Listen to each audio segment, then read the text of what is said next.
X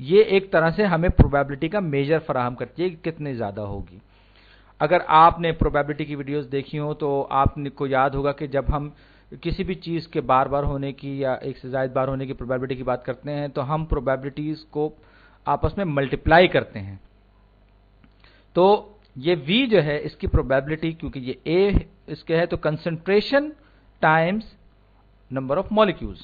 اسی طرح X کا معاملہ ہوگا، X کو ہم ریز کریں گے B، اس کی کنسنٹریشن یاد رکھیے یہ جو بریکٹس کے اندر یہ سب کے سب یہ کنسنٹریشن اور یہ اوور آل جو ایکسپریشن ہے یہ اپروکسیمیشن ہے جو میرے خیال میں ایک بہت اچھا طریقہ ہے اس بات کو سمجھنے کا. یہ پروبیبلٹی ہے، پروبیبلٹی یاد رکھیے، probability.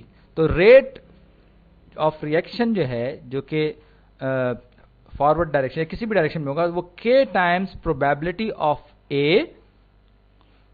A molecules of A، یعنی کہ V کے A مالیکیولز اور B کے X مالیکیولز کے آپس میں ملنے کی پروبیبلٹیز کا. تو یہ جو ایکویشن ہے یہ اصل میں اسی طرح سے ڈرائیو کی گئی ہے یا اسی طرح سے ہم نے اس پورشن کو ڈرائیو کیا ہے. اور کیونکہ مولیرٹی زیادہ ہونے کی صورت میں اس بات کا چانس یا اس بات کی پروبیبلٹی زیادہ ہوگی کہ یہ آپس میں ملیں اور ریئیکشن کریں، تو اس کا اور یہ چیز جو ہے یہ کنسنٹریشن ہی وہ واحد میجر ہے جو ہمیں یہ بتاتا ہے کہ پروبیبلٹی کیسے بڑھے گی یا پروبیبلٹی کتنے زیادہ ہوگی. تو اسی طرح اب ہم V پہ آتے ہیں کہ پروبیبلٹی V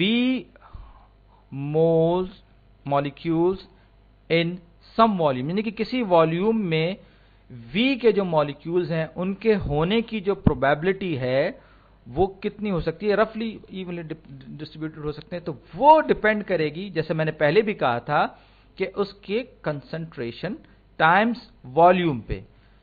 یعنی کہ اگر والیوم کم ہوگا اور اس کے مول زیادہ ہوں گے تو وہ زیادہ پروبیبلٹی ہوگی. اسی طرح پروبیبلٹی آف A، یعنی کہ ویز کے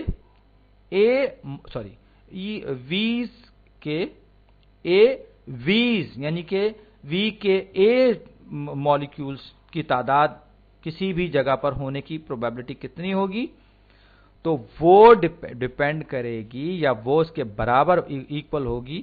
اگر آپ پروبیبلٹی پلے لسٹ دیکھیں تو یہ بات آپ کو زیادہ بہتر طور پر سمجھ میں آئے گی کہ اگر آپ ایک سکہ 5 مرتبہ اٹھا لیں اور 5 مرتبہ ہیڈز آنے کی پروبیبلٹی میجر کریں تو آپ ایک کیس میں 1/2 ہوگی، لیکن جب 5 کیسز کی بات کریں گے تو 1/2 ریز ٹو دی پاور 5 ہو جائے گی. تو اسی طرح یہ concentration of V raise to the power 8 times volume. اسی طرح پروبیبلٹی جو کہ یہ V کی طرح اسی طرح میں B ایکسس V اور B ان دونوں کے ایک ساتھ کسی والیوم میں ہونے کی جو پروبیبلٹی ہے یا آپس میں انٹریکٹ کرنے کی پروبیبلٹی، تو یہ آپس میں دونوں پروبیبلٹیز ملٹیپلائی ہو جائیں گی اپنی پاورز کے سمیت، اور یہ جو ہے ہمیں ایک آئیڈیا دے گی، ہمیں ایک بات بتائے گی کہ ان دونوں کے آپس میں انٹریکٹ کرنے کے مالیکیولز کے چانسز یا پروبیبلٹی کتنی زیادہ ہے یا کتنی کم ہے. جتنا کنسنٹریشن زیادہ ہوگا پروبیبلٹی بھی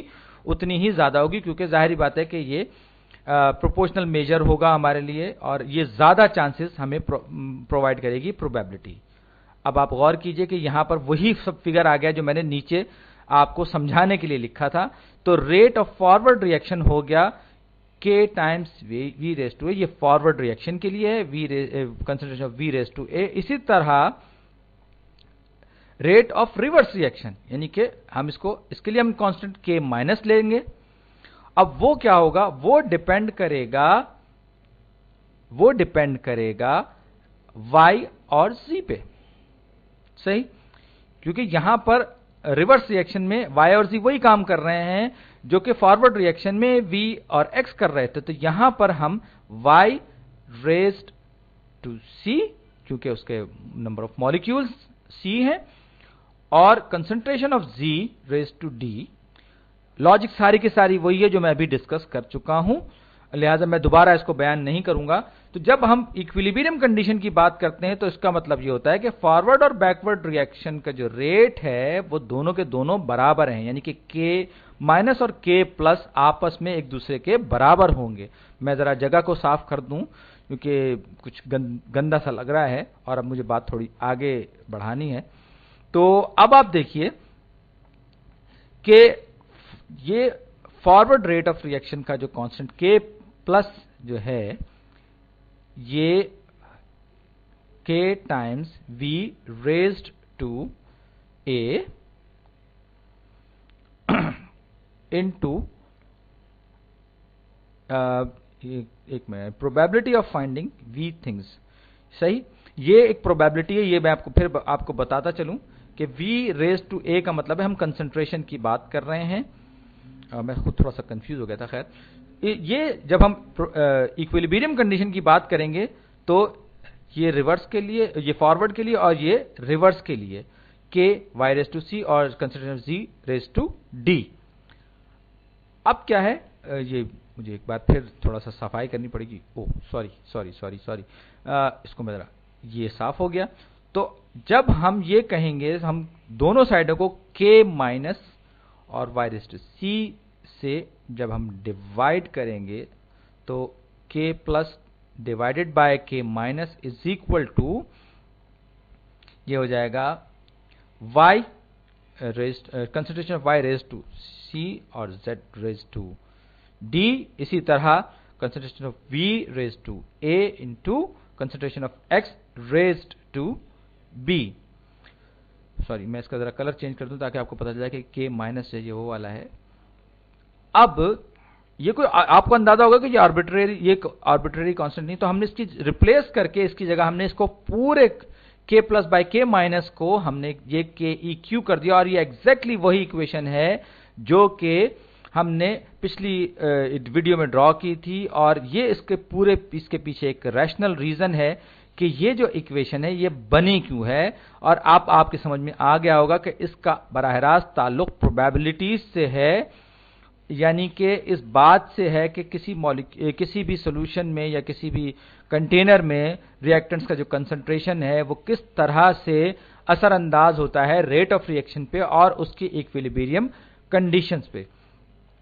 تو آپ ویسے تو جس میں نے کوئی پرابلم سالو نہیں کی ہے, لیکن آپ یہ دیکھیے کہ فارورڈ ریئیکشن اور بیکورڈ ریئیکشن آپس میں برابر, جب ان کا ریٹ آف ریئیکشن آپس میں برابر ہوگا تو آپ نہ صرف یہ کہ آئندہ آنے والی ویڈیوز میں کیلکولیٹ بھی کر سکیں گے, بلکہ اب آپ کو اندازہ ہو رہا ہوگا کہ یہ بس ایویں ہی کسی نے اٹھا کر یہ ایکویشن بنا نہیں لی, بلکہ یہ اس ایکویشن کے پیچھے ایک باقاعدہ لاجک ہے, اور اس لاجک کا تعلق پروبیبلٹی